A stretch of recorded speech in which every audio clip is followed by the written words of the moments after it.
algunas que me prestan este servicio y es poder utilizar el MATLAB Online.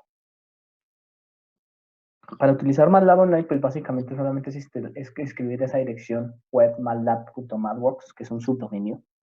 Y una vez se tiene la cuenta registrada, pues con un usuario y una contraseña, él me abre MATLAB Online automáticamente como si estuviese en mi casa.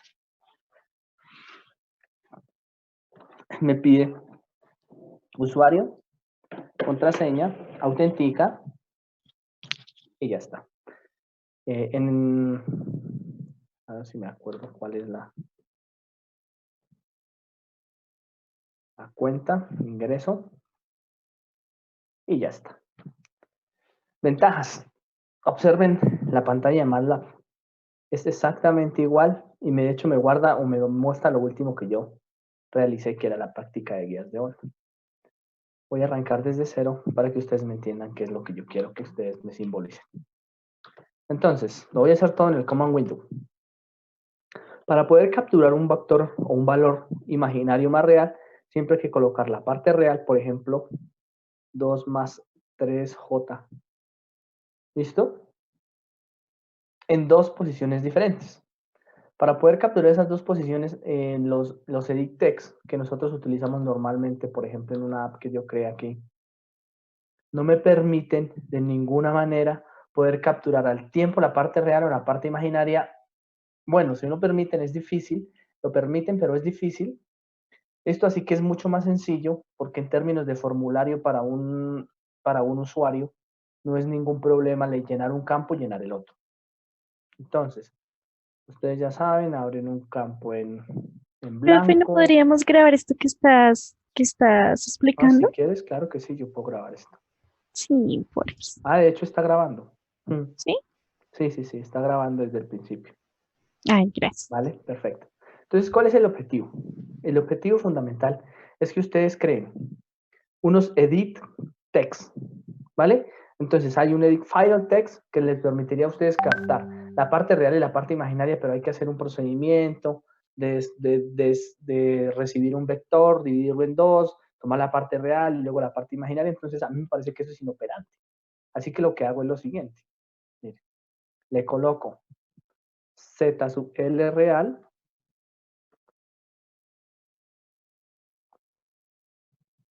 le coloco z sub l imaginario de tipo numérico.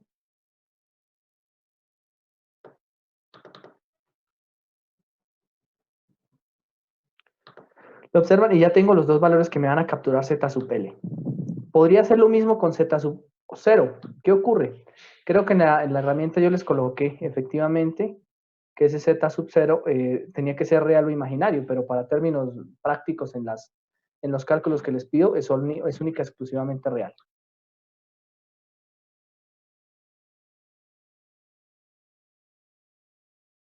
Bien, entonces coloco z sub 0 real.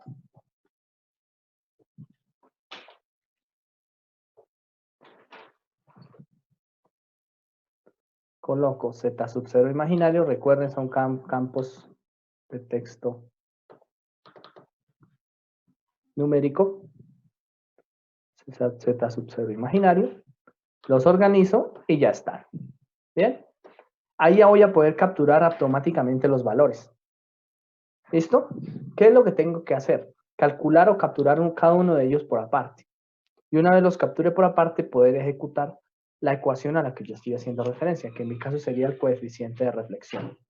Enseguida voy a tener que ingresar un access, lo que estoy solicitando, y este access automáticamente, pero aquí se va a demorar un poquito, lógicamente por su versión online, donde ustedes van a tener que ingresar la onda de frecuencia que ustedes quieren observar. Entonces, ¿cuánto vale B más?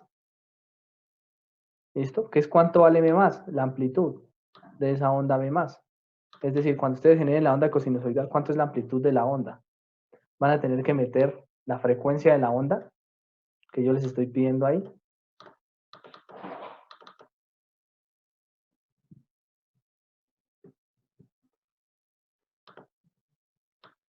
¿Listo? En Hertz. Bien. Creo que esos son los datos que les solicito en la práctica. ¿Qué hacen con los valores de V y de F? Generan una frecuencia, una señal cosinusoidal con una determinada frecuencia. ¿Qué hacen con Z sub 0 y Z sub R? Calculan el coeficiente gamma, bien, que les va a dar, pues lógicamente, los valores para poder calcular una magnitud, para poder calcular un ángulo, etcétera, etcétera. ¿Qué ocurre? Es que cuando ustedes aplican la fórmula de gamma, ustedes van a encontrar que el resultado de gamma es real. Estas serán las salidas. Gamma real. Y van a encontrar gamma imaginario. Estos son los campos de salida, o sea, las respuestas del problema. ¿Listo? Pero además, para poder calcular el BSWR, ustedes necesitan, ¿listo? Una vez pues calculen el, sí, o vayan a calcular el BSWR, van a necesitar la magnitud, ¿cierto? Entonces aquí calculan gamma en magnitud. ¿Listo? Luego, con ese gamma en magnitud pueden calcular el BSWR. Y enseguida que tienen el BSWR, pueden calcular el valor máximo. Bueno, en realidad lo habían podido calcular un poquito antes, pero no pasa nada. Es cuestión de el valor máximo de la onda. Perdón.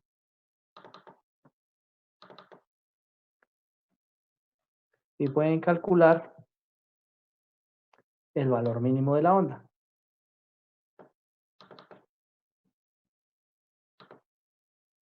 Una vez ustedes tienen eso claro, que son los campos que les estoy solicitando y que si ustedes observan en todo el marco teórico que me tomé el trabajo de hacer, ustedes pueden calcular.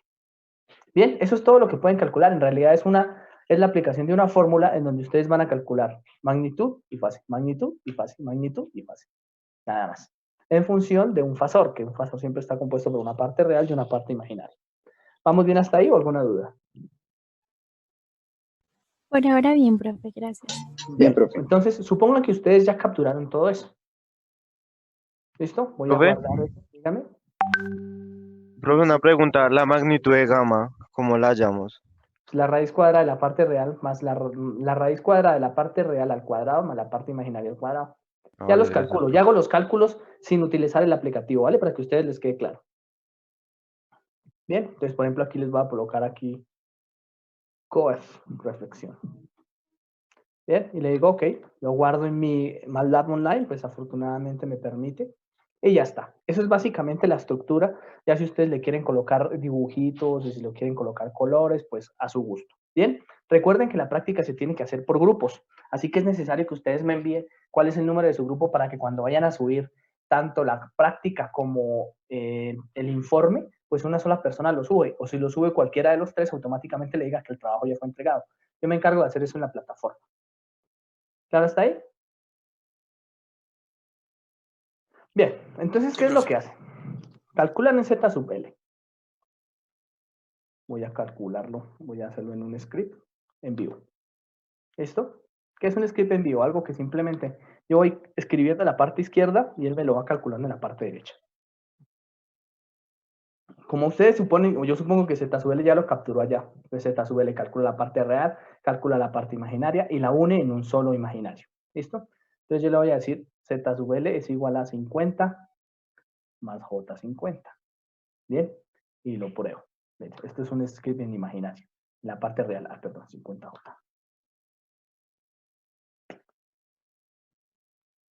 Y lo prueban y él les va saliendo automáticamente, lo observan, al lado derecho lo que ustedes van ejecutando. Bien, Z sub O, esto es lo que calculan, Z sub 0, entonces le voy a colocar 50 ohmios y que tiene parte imaginaria 0, ahorita lo puedo modificar, no pasa nada. Y luego le digo, el coeficiente gamma es igual a Z sub L menos Z sub 0, ¿cierto? Que es lo que dijimos que la fórmula en la parte del marco teórico nos permite trabajar, dividido entre Z sub L más Z sub 0. Tienen que tener muchísimo cuidado de que el Z sub L esté en mayúsculas, ¿vale? O si lo declaran en minúsculas, pues que esté en minúsculas. Y ahí tengo un valor, un resultado. ¿Lo observan? El resultado de por sí en gamma, pues al tomar un valor complejo, y restarle un valor real, y al tomar un valor complejo y sumarle un valor real y luego sacarle la completitud por el trinomio cuadrado perfecto, bueno, como sea, multiplicar por el conjugado y hallar el resultado les da 0.2 más 0.4i. ¿Cómo sacan el resultado del valor absoluto de gamma? Entonces ustedes pueden decir, gamma en magnitud, ¿listo? Es igual, o lo sacan directamente con la fórmula, ¿listo? O lo calculan por la raíz cuadrada de uno más el otro, como ustedes quieran. Entonces mírenlo. Pueden calcular el ángulo, no sé si el ángulo lo pedí, no lo recuerdo. Entonces el ángulo y automáticamente, bien,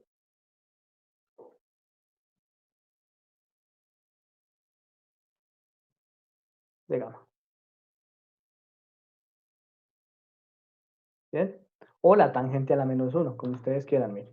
También pueden ser tangente inversa, que sería a tangente de la parte imaginaria. Y eso que estoy utilizando son funciones, ¿vale? Ya acá precargadas de MATLAB. Tienen la parte real de gamma. Y automáticamente les va a dar un valor, bien sea en la tangente se lo da en radianes. Si lo quieren en ángulos, en a tangente, y ahí lo pueden ir corriendo. Bien, le voy a quitar aquí el puntico para que ustedes miren el resultado. Y ahí lo van a correr. Por ejemplo, para este caso, el ángulo es de 63 grados. ¿Listo? ¿Qué me está diciendo eso? Porque el análisis, aparte de análisis, es importante. El análisis me está diciendo, venga, ¿qué tan acoplada está la carga? ¿Está muy acoplada? ¿No está muy acoplada? Etcétera, etcétera. Por ejemplo, ¿cómo lo pueden probar? Pues lo que hicimos en clase. Si ustedes ponen la carga igual, ¿cierto? Al valor, pues encuentran que gamma 0 y quiere decir que está totalmente acoplada. Pero si ustedes ponen una impedancia muy grande, ¿cierto? ¿Listo? El gamma se aproxima a 1, es decir, está poco acoplada y la transferencia de potencia va a ser muy baja, muy mala. Pero también podían acoplar una carga Z sub L. Por ejemplo, un circuito RL, un circuito RC de cualquier tipo. Ustedes le podrían colocar ahí 75 más J 25. ¿Listo?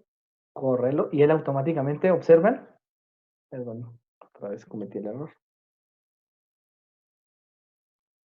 ¿Listo? Y automáticamente les va sacando los resultados, obsérvenlo. Eso va a ser muy importante porque nos ayuda a comprender o conceptualizar los conceptos que venimos manejando. Una vez tienen eso, pues calcular el BSWR es súper fácil. Hacer esto en una calculadora es bien demorado, ¿no? Sobre todo cuando se trabaja con valores complejos. Y el BSWR siempre es 1 más el valor absoluto de gamma que lo coloqué Gmac, ¿listo? Dividido entre 1 menos Gmac. Y ahí tienen el valor del BSWR. Entonces, ¿qué van a encontrar? Que el Voltage Standing Wave Radio es un valor que oscila entre 1 y el infinito. Eso es algo que van a encontrar ustedes más adelante, pero igual lo vamos a aclarar en clase. Una vez tienen esos valores, saben que Bmax es igual a 1 más BSW, a 1 más gamma en magnitud. Y Bmin es igual a 1 menos gamma en magnitud, que ya lo calculé. Y ahí tienen el valor máximo y el valor mínimo de la onda. Es decir, esa onda que ustedes enviaron de 5 voltios, ¿listo? Originalmente de 5 voltios RMS, les va a dar una onda de 1.27 voltios y 0.72 voltios a la carga. Bien, o sea, ahí ya pueden hacer una onda cuyo offset es de 0.72. Grafican y le dicen, ah, perfecto, o sea que yo lo que tengo que hacer es graficar una onda. Entonces, ¿cuál onda? Pues yo tuve que haber recibido unos valores de frecuencia, ¿cierto? Y la frecuencia era, no sé, voy a inventarme algo, 60 Hz. Esto para una red eléctrica. B más. Esto recuerden que no puede colocar Voy a colocarlo BI nada más. Porque no puedo colocar signos como, bueno, como valores de variables. 5 voltios. Por lo tanto, de manera general, la función o el voltaje que recibir es Bin. Eso dice la fórmula, ¿no? Por el otro es Bin multiplicado por, ese es el valor mínimo. Lo corren y con eso ya podemos hacer prácticamente una gráfica. Miren, la función que ustedes enviarán una señal de 0 a 5, perdón, de menos 5 a 5 voltios y les va a llegar de 3 a 6 voltios. ¿Listo? Eso es lo que ustedes dicen, pero ¿cómo así? O sea, envié una onda de 5 voltios y llegó una onda de 3 voltios, sí, porque los otros 2 voltios se reflejaron a la fuente de potencia y no fueron consumidos. Y si no son consumidos como potencia, entonces tengo un mal acople de potencia y eso no me va a funcionar nunca porque no es óptimo. ¿Listo? Aquí ya puedo plotear. Yo le voy a decir que esto va a graficarme un tiempo, siempre. Va a graficarme dos periodos. ¿Listo? La frecuencia de muestreo va a ser 1 dividido sobre 60 sobre la frecuencia, sobre 2. Vamos a ponerle 10 veces por la frecuencia. ¿Por qué 10 veces? Simplemente porque quiero 10 puntos, ¿vale? Por cada uno de los valores de frecuencia. O sea, 10 puntos por periodo. ¿Listo? Este no necesito que me lo haga. Solamente lo voy a colocar el T.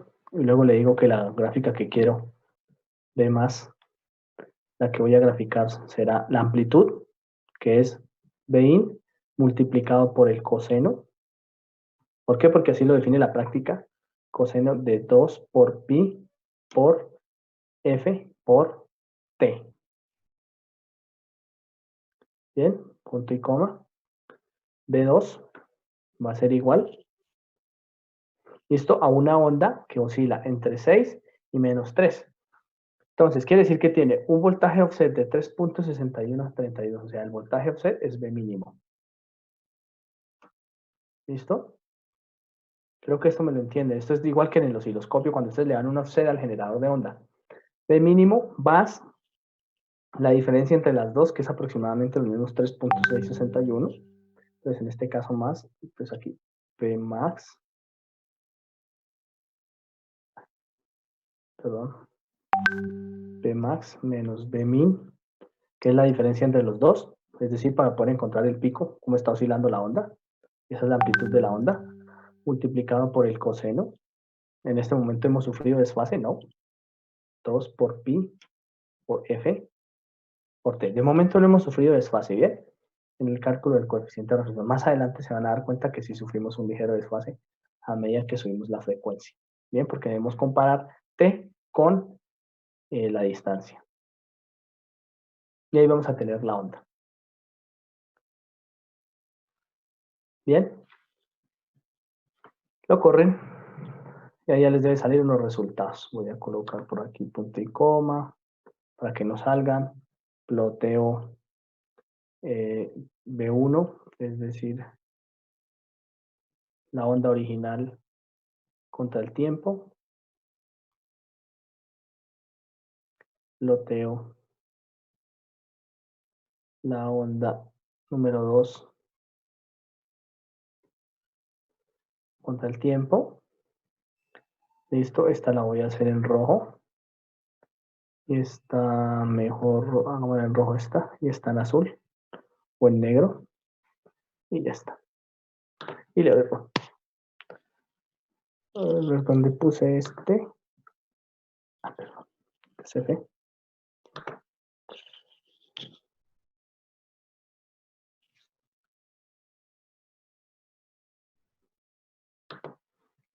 Bueno, yo no debería haberme dado aquí una onda. No observo nada. Profe, ¿no debería ser al revés? Plot de T contra B1 y T Ay, sí, contra tienes B2. razón. Igual la estoy haciendo al revés. Tienes razón. Tienes toda la razón. Y además estoy haciendo, al parecer, demasiados puntos. Bien, voy a colocar aquí un hold on.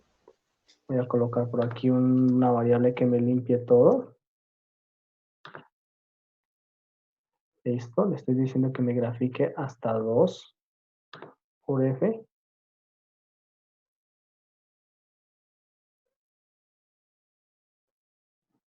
Con los puntos de T y nos damos cuenta que tan grande es. Uf, están dando demasiados valores en T.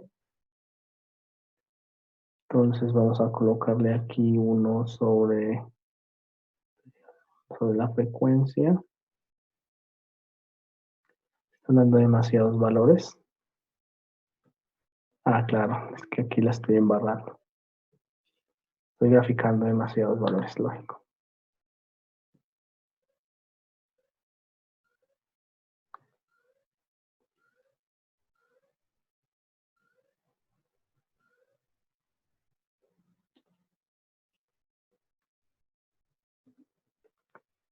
Que me cierre.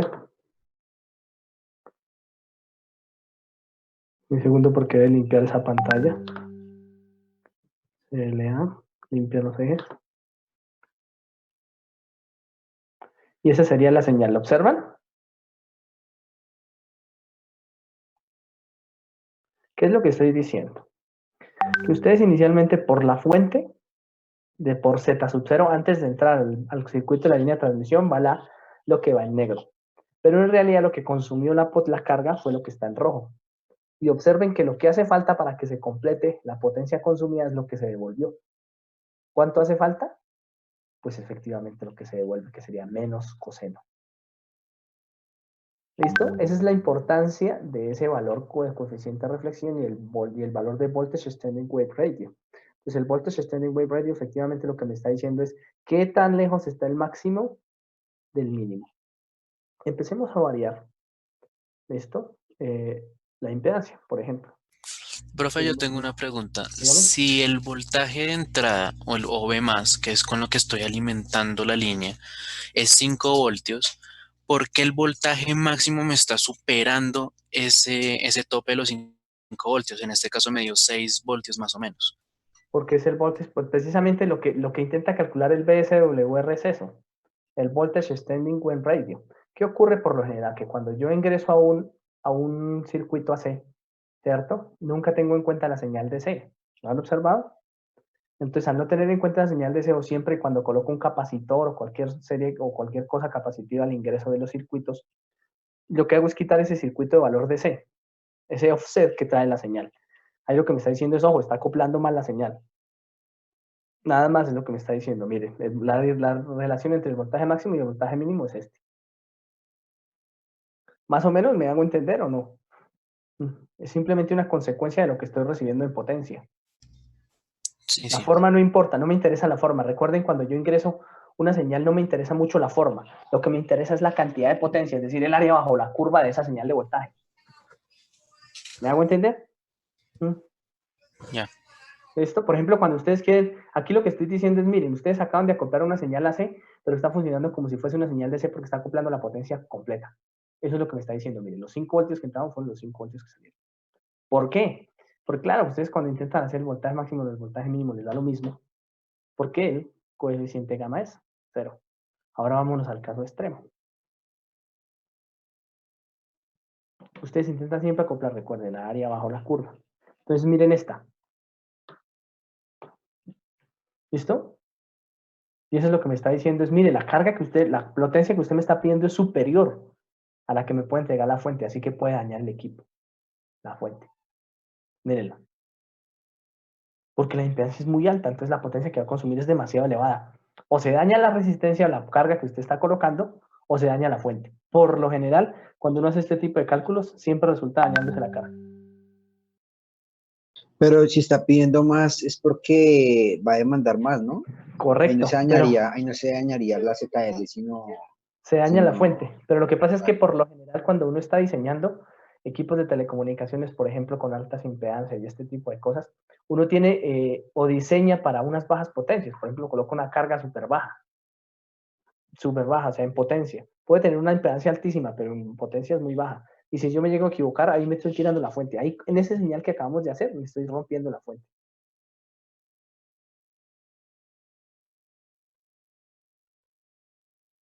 ¿Dudas?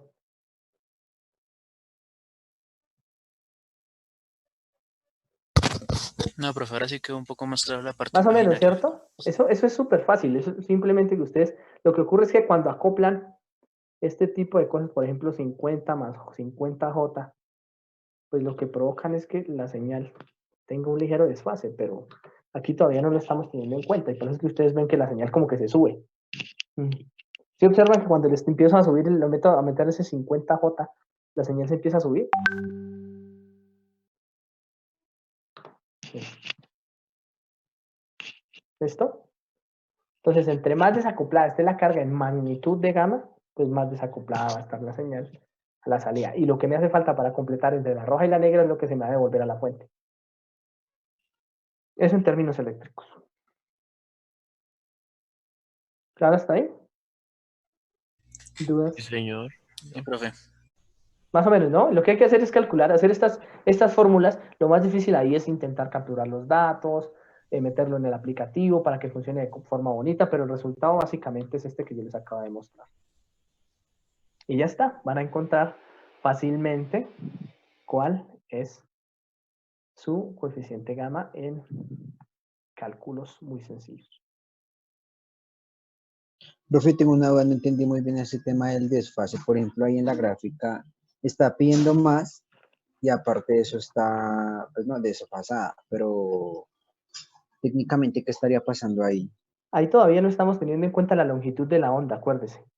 Todavía no estamos midiendo en dónde conectamos la fuente ni en dónde conectamos la carga. O sea, todavía no hemos tenido en cuenta la longitud del cable. ¿Lo observa? En ningún lado está la longitud del cable, solamente está la impedancia propia. Ahí lo que nos está diciendo es, mire, por ejemplos de la impedancia propia en comparación con la impedancia de la carga, se pueden producir estos fenómenos, pero en ningún momento hemos incluido la impedancia o la longitud de la línea, la longitud del cable que usted va a conectar. En el momento en que incluyamos la longitud del cable, que es un tema posterior al que estamos tratando, van a observar que hay un desfase. Y en ese desfase es cuando nosotros observamos que, por ejemplo, lo que es un cortocircuito lo podemos ver como un circuito abierto, o una impedancia cualquiera la podemos ver como un cortocircuito, etcétera, etcétera, etcétera. Vale, profe, listo. ¿Vale? Pero todavía no hemos llegado a ese tema. O sea, no tenemos, si es que no aparece por ahí ningún lado, por ningún lado la longitud del cable, en ningún lado. Sí, no, Ahora no. vamos ahí en cómo se está acoplando nada más. Listo, profe, gracias. Bien, ¿alguna otra duda, señores? Voy a parar la grabación para que yo creo que con esto es suficiente por la parte de la grabación.